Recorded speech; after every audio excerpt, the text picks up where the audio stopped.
What's up, everybody? Today we are going to look at backpropagation, right? And this is the typical structure of a given layer, okay? And so this is not a neuron, okay? Not a single neuron, but let's say 3 neurons, okay? So, and each layer you can express it with, and you have some inputs to that layer, right? And you will multiply it with weights, okay?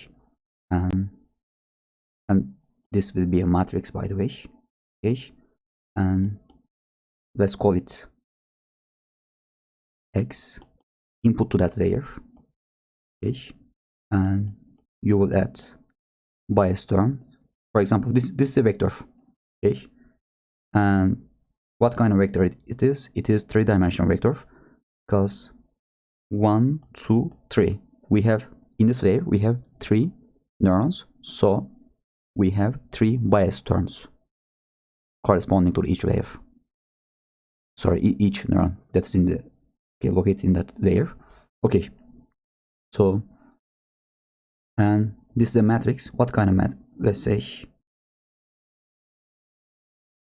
say we have in the previous layer we have 3 neurons. Okay, so this should be 3 by 3 matrix. Okay, and 1, 2, 3. These 3 weight terms correspond to the weight terms of this neuron.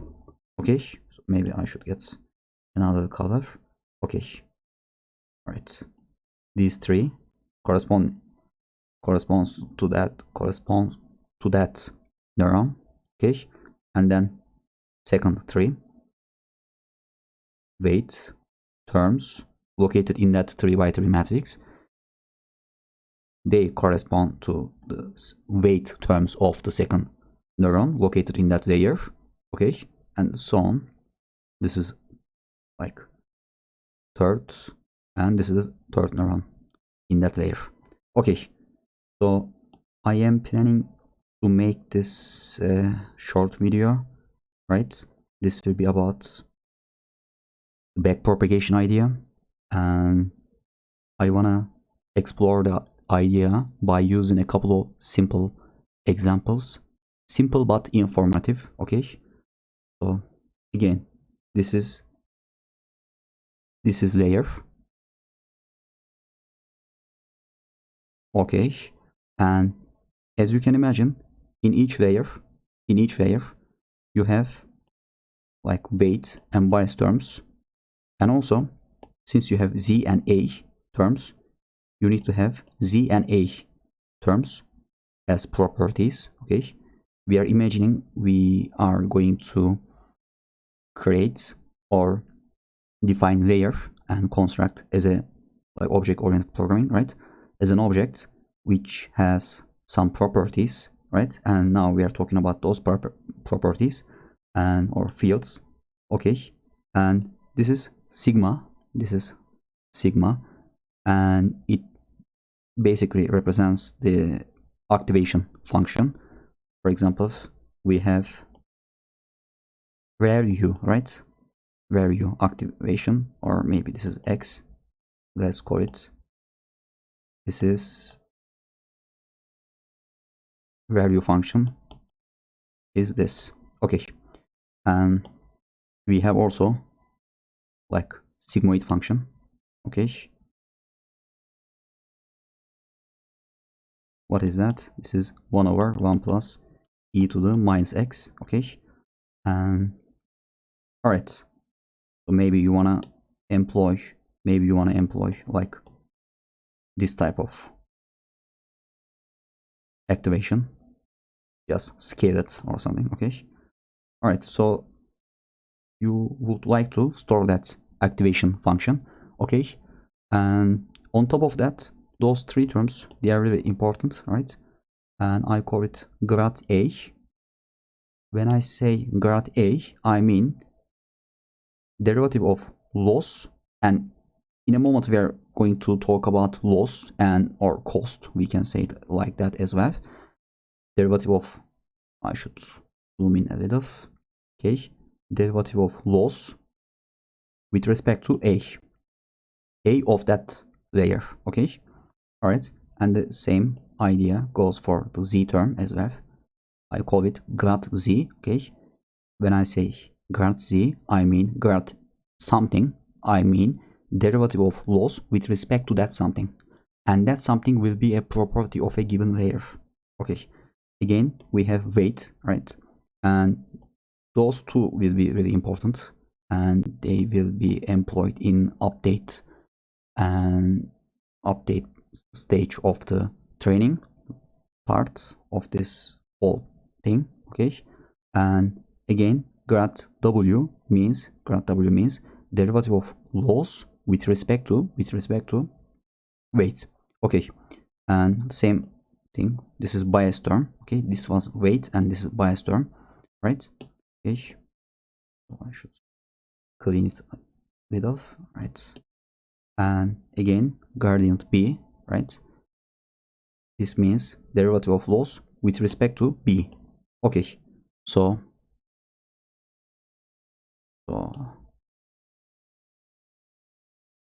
let's move on, okay, and let's check this example. It is very informative, okay. I think, I mean, I kind of get the backpropagation idea by, you know, using hand and paper type of problem solving sessions. And first I written one layer, for example. This is, you can consider this as a one layer, okay. And first I imagine that I have a, you know, one layer neural network, and this is input, and this is the estimate of that neural network whole model, okay. And this is the target, and when you know, subtract them, you get the error, and when you take the square, when you square it, you get the cost basically, okay. And right, so, and how would you tune w and w1 and b1? How would you tune that? First of all, in the previous video we have talked about the, like, let's call it parameter, right. We have talked about the gradient descent idea, okay.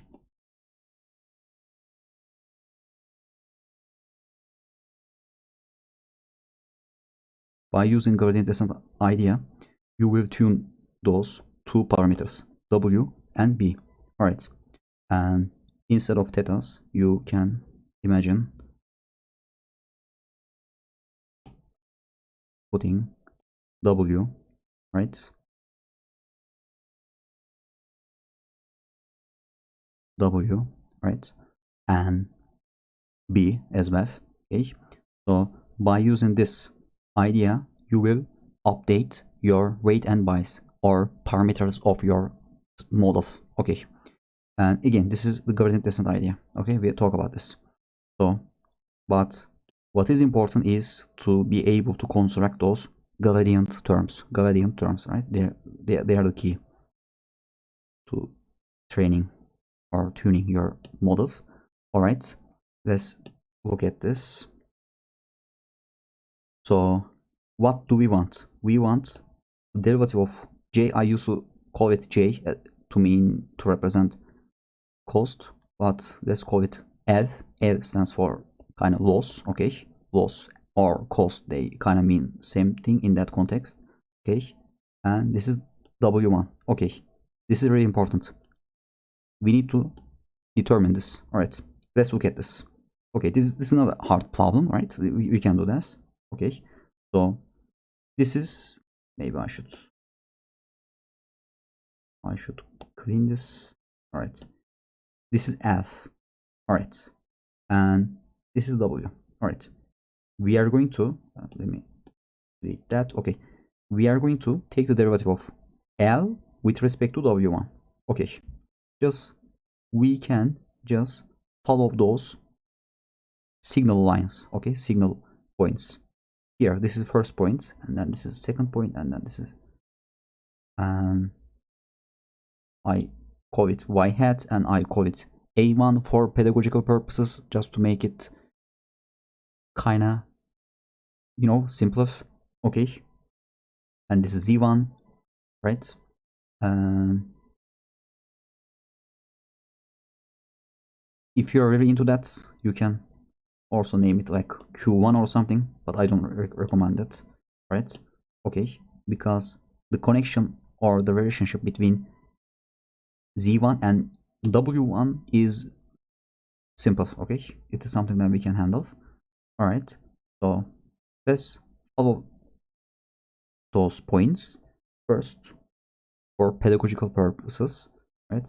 I call it derivative of L with respect to F. Okay, because we are here, this is our base case. Okay, and then what is the second line or second point is E. Okay, derivative of L with respect to F, sorry, E. Okay, right, and now derivative of E with respect to y hat. Okay, and then derivative of y hat with respect to a here. I mean, they are the same thing, right? Maybe it would be easier for you to, think about this.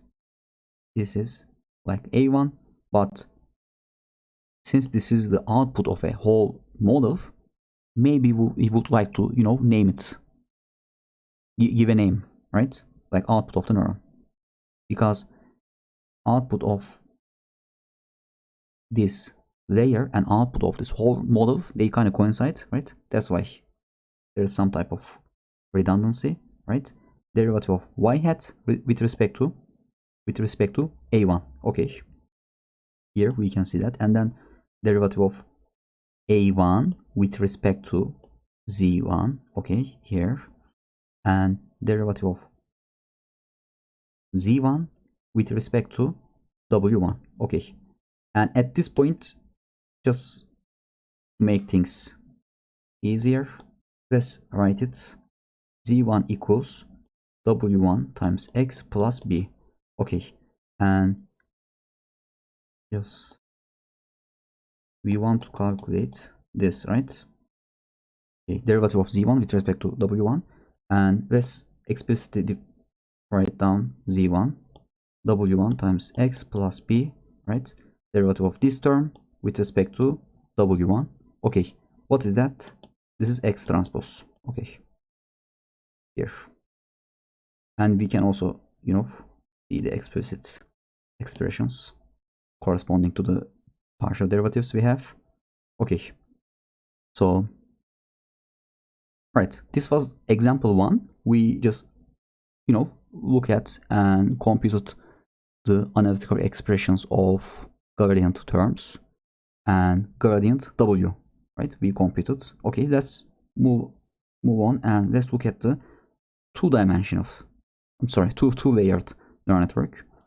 And this is layer 1 and layer 2. We have two-layered model. Okay, and we will compute derivative of L with respect to W2, and then we start from the final node, and then we backtrack, and then we will compute derivative of L with respect to W1. Okay, and then we will see there is some type of pattern that we can exploit to make it more automatized, basically. Okay, so well, let's look at this. Okay, here this is L and this is W2. Okay, so let's mark the signal points.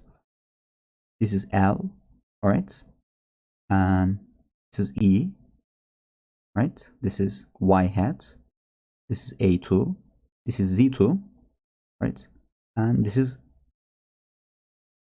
W2. All right, so first L with respect to F, here we can see, right? And then L with respect to E, okay, and then e with respect to y hat, and then y hat with respect to a2, okay, and then a2 again, derivative of a2 with respect to z2, okay, and derivative of z2 with respect to w2, okay, right? And we can write it like that. And here, if we can notice that, right, we can see here this parenthesis with form terms in it, right? It corresponds to derivative of L with respect to A2. Okay, why it is important? It will be important in the common examples, right? And there will be a pattern, right? And this, by using that emerging pattern, we will use and we will exploit that idea to make it more, I guess, systematical, okay? And by using that idea, right, we will use backpropagation to train our maybe 10 layered or maybe more, right, and 10 layered or more neural network structures. We will tune our models, okay. All right, so let's look at the second part. I'm going to make it, yeah, thorough but informative as I can. Okay, so again, derivative of L with respect to W1. Alright, let's mark the signal lines. Okay, this is L and this is W1. Alright, here, L with respect to F. Okay, R with respect to E. Okay, E with respect to Y hat.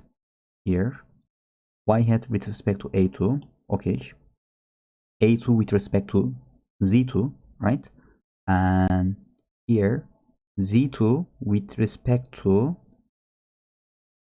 A1, okay, and A1 with respect to Z1, okay, and then since we are here, we can directly write Z1 with respect to W1, okay, and here again, those four terms, they correspond to L with respect to A2, okay, so, and here you can see there's some type of pattern, right? A2, Z2, Z2, A1, A1, Z2, right? There's some type of pattern, and this will be more clear when we look at the 10 layer model. Of course, I'm joking. that will be, see, yeah. Okay, but we will look at 3, and this will be final, right? And all right, here we can see we have 1, 2, and 3 layered neural network. This is our model, and we will find the gradient terms corresponding to each layer. Okay, so, and we will start from the final layer. All right, here let's compute derivative of L with respect to what is the final layer number 3, and what's the weight of it? Weight 3. Okay, so W3. Okay, so here the same idea, but we will again slowly think about that. Here let's mark the signal points. This is L, this is E, this is Y hat, this is A3, this is Z3, right, and this is W3. Okay, derivative of L with respect to F here, and this is of course 1. This is kind of, you may think of it as silly, but it serves a purpose. Okay, derivative of L with respect to E, right, E with respect to Y hat, Y hat with respect to A3, A3 with respect to Z3, Z3 with respect to W3. Okay, and here, okay, this corresponds to that derivative of L with respect to A3. Why we are doing this, it will be obvious in the coming, okay, moments. Okay, so here's the idea. First find derivative of L with respect to A3. Okay, and this is, we can write it explicitly. All right, and then find derivative of L with respect to Z3. But if we have derivative of L with respect to A3, we can compute this term, right, by multiplying derivative of A3 with respect to Z3. And this is something that we know, or we will be able to compute it easily. Okay, so the pattern is kinda, showing itself. Okay, and then finally find, okay, compute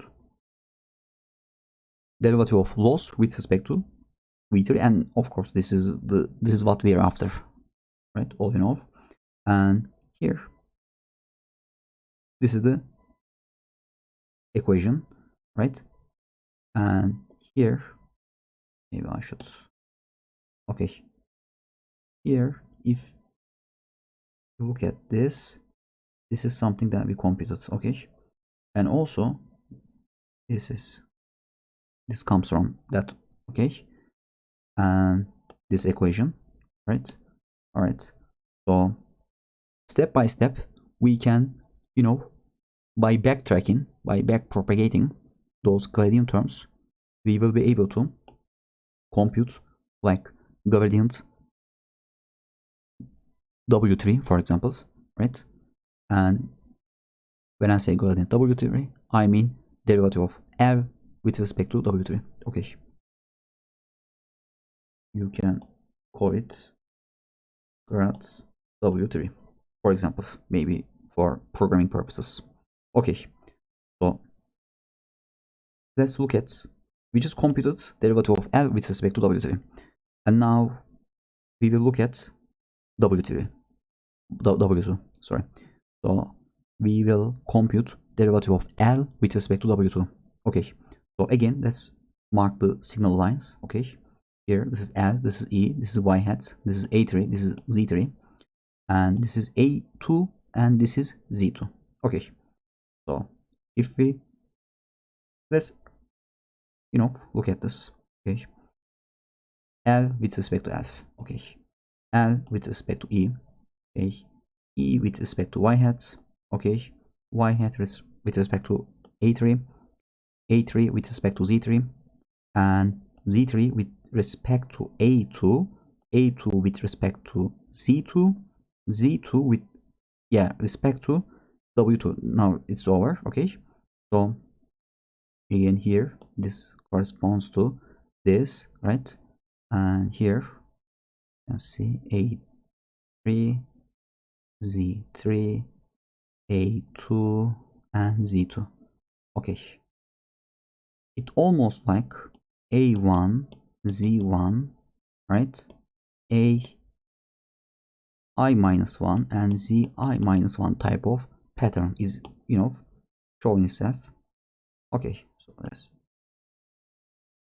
this, and again let's, think about this for a moment, and first find derivative of L with respect to A2, right? And what is derivative of L with respect to A2? Okay, just mark A2.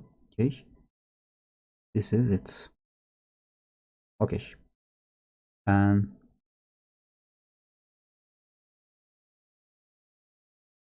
this is derivative of L with respect to A2. Okay, and let me get another color, and this is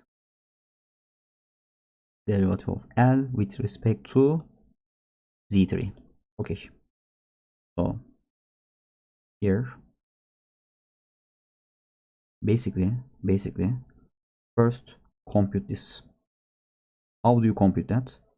You need to have derivative of L with respect to Z3, okay, and then you need to multiply it with derivative of Z3 with respect to A2, okay, and here, and then you need to find derivative of L with respect to Z2. Okay, here this is derivative of L with respect to Z2, right?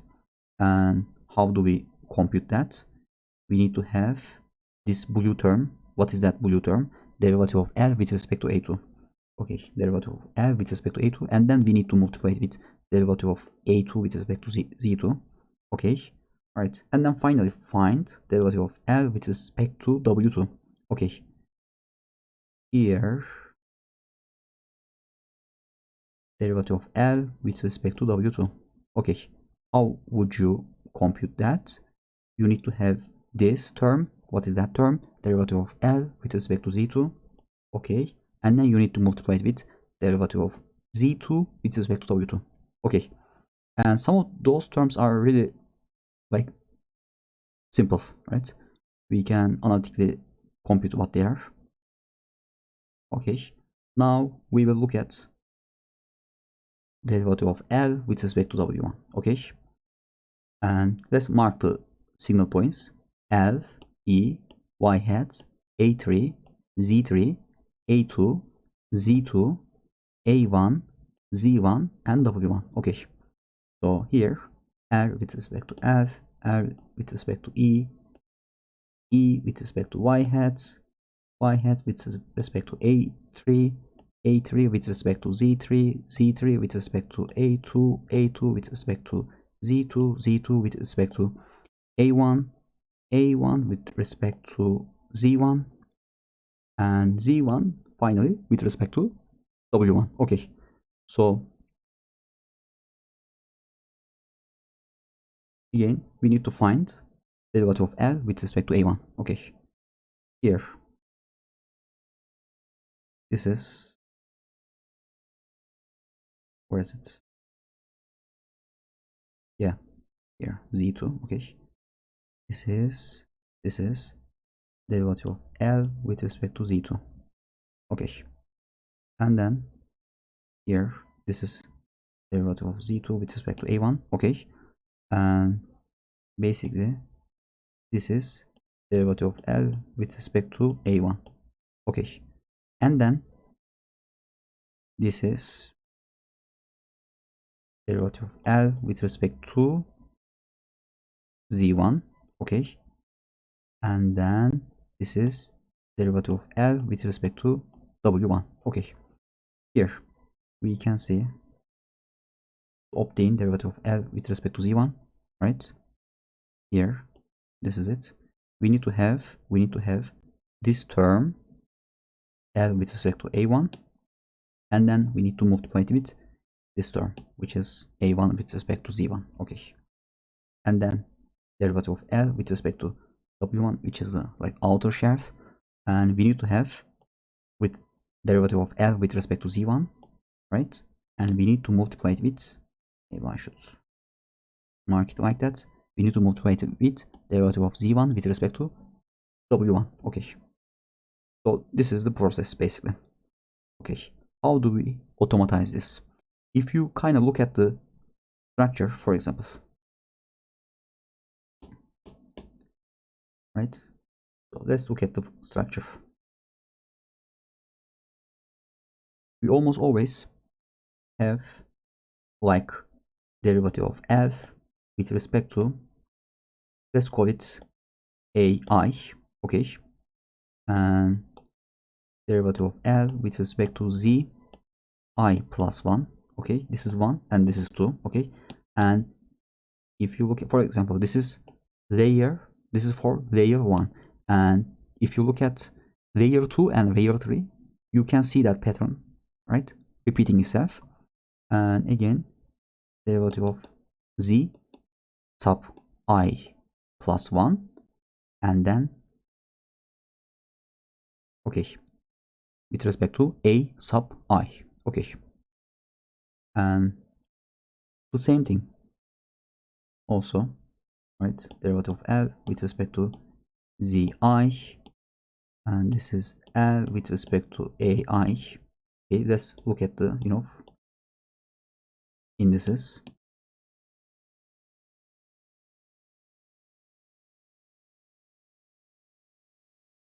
Okay, this is 1, this is number 2, and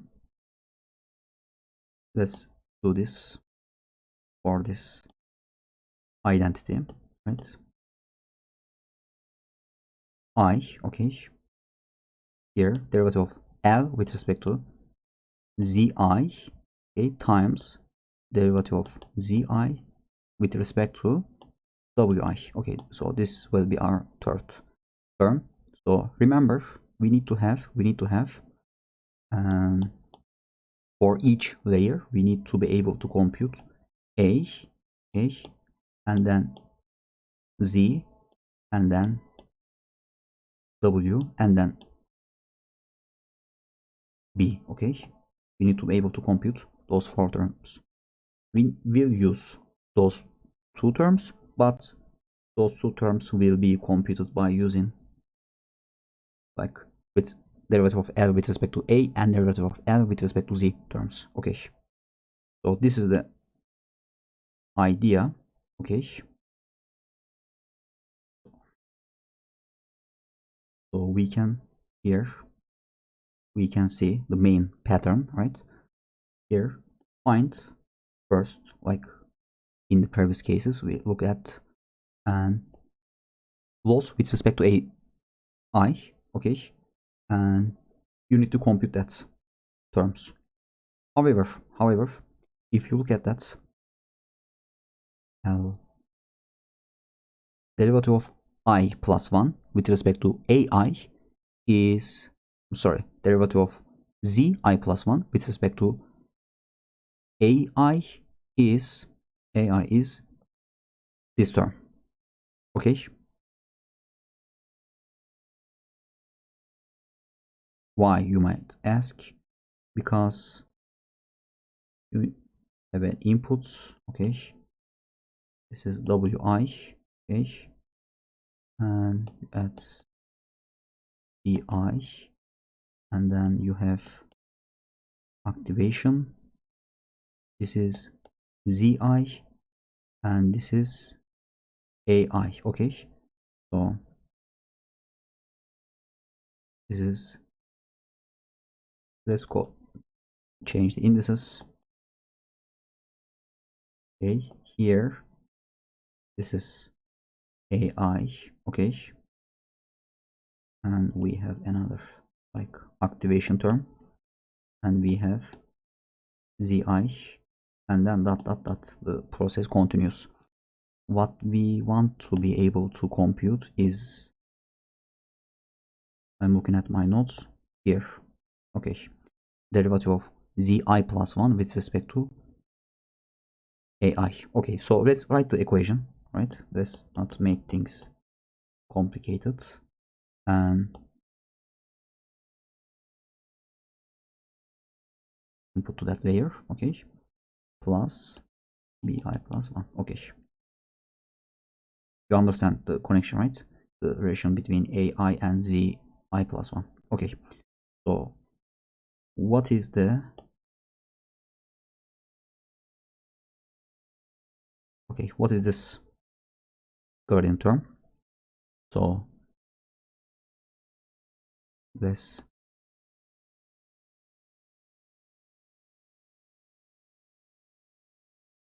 compute it explicitly. Okay, and if you look at this, this is wi plus 1. Okay, here wi plus 1. Okay, let's delete that, right? Okay, and I feel like this makes total sense, right? This expression, but let's not focus on that. So this was the first formula that we kind of constructed ourselves by looking at the pattern. Okay, and however there is something. So this term, sorry, this term is weight I plus 1. Okay, however for output layer, you can compute this term and this term equals to that, right? Or you can call it like the edge cases, right? It is obvious that we were going to do something different, special, when we are looking at output and input layers of that model. Okay, and this kind of corresponds to that idea, right? And here, this is the second formula for it. And this term okay, equals that term, and it kind of makes sense, right?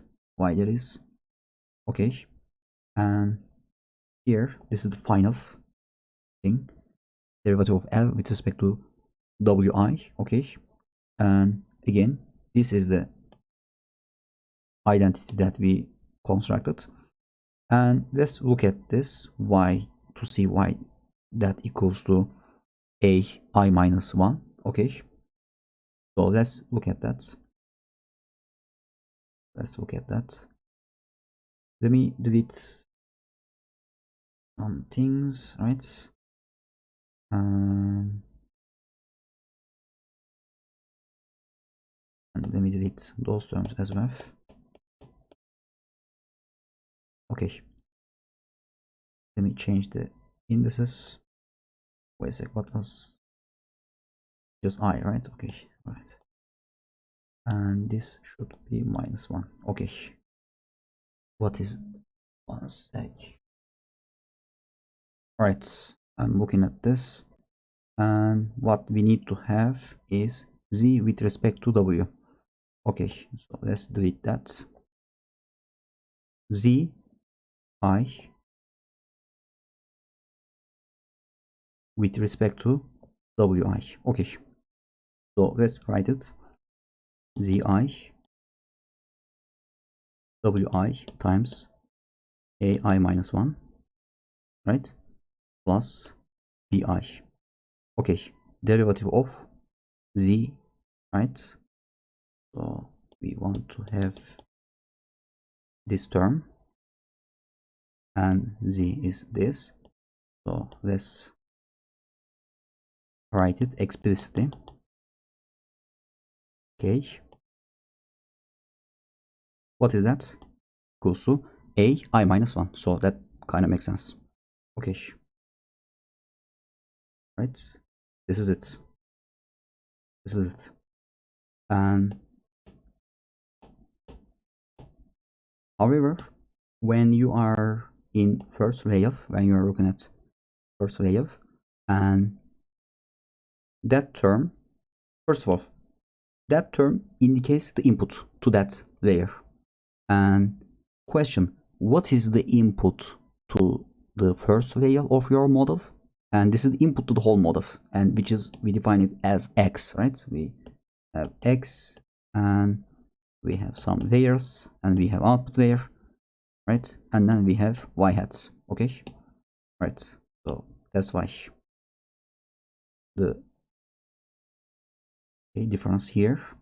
And we can have the same thing for bi, derivative of L with respect to bi. That totally makes sense, okay. So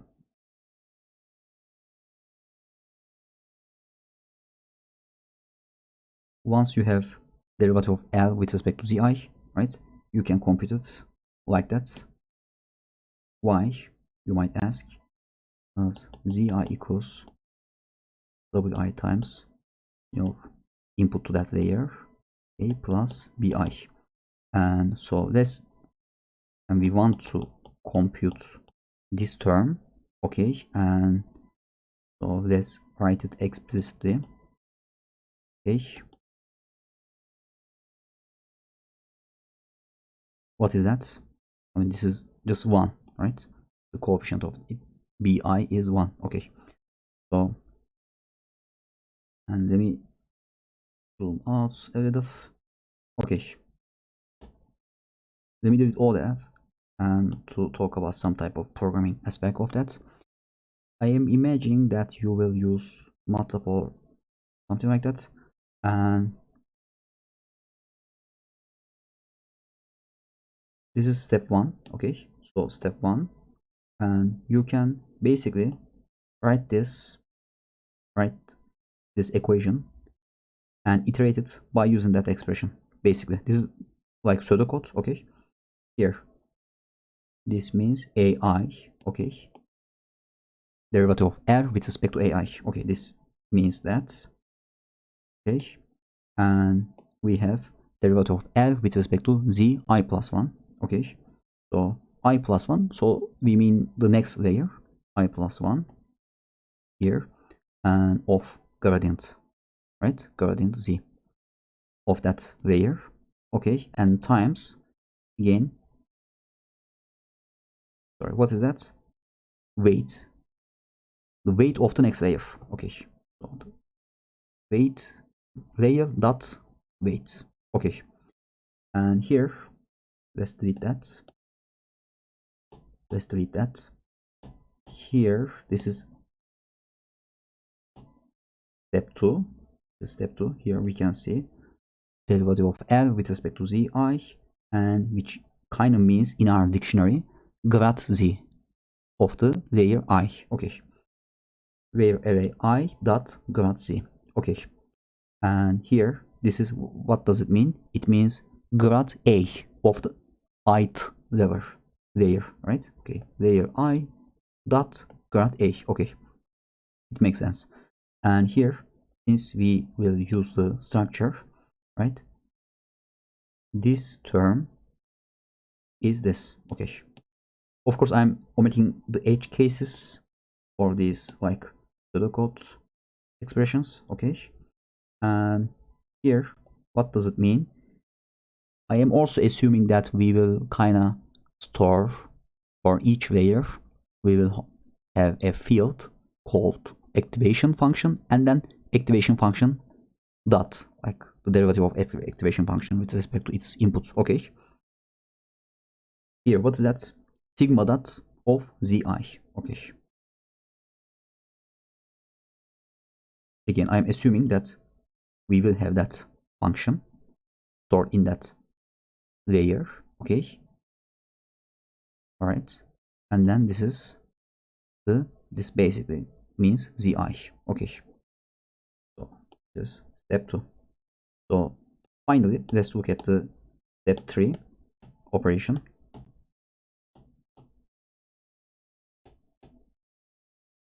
This is step 3, okay.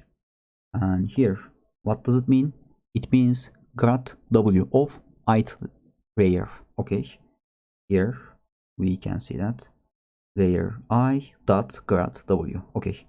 And what's that? Grad z of the layer I, okay. Here layer I dot grad z, okay, times input, or yeah, input to that layer I, or output of the previous layer, okay. Previous layer dot a, okay, right, okay, makes sense. And so the kind of indices totally make sense, right? And this is to compute grad b terms, right? And we can see grad b of layer I, okay. Layer I dot grad b, right? Let me delete that.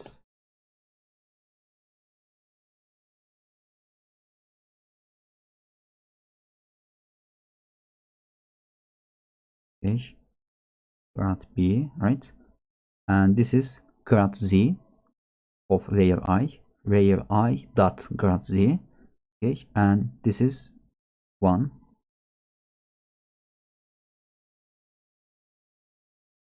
Wait a sec, is there a problem?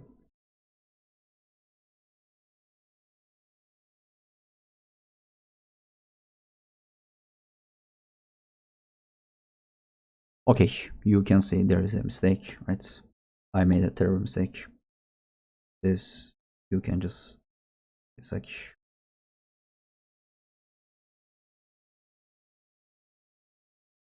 ignore that. You can just delete that.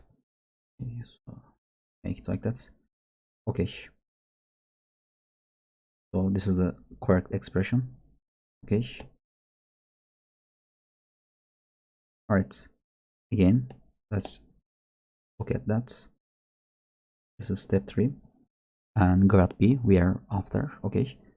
Layer I dot grad b here, and this is grad z of layer I grad z, okay. That's, and we have 1, okay. All right. So, and final things to think about. Conclusion, okay. to update the weight and bias matrices of each layer, okay, we will employ our typical gradient descent expressions, right?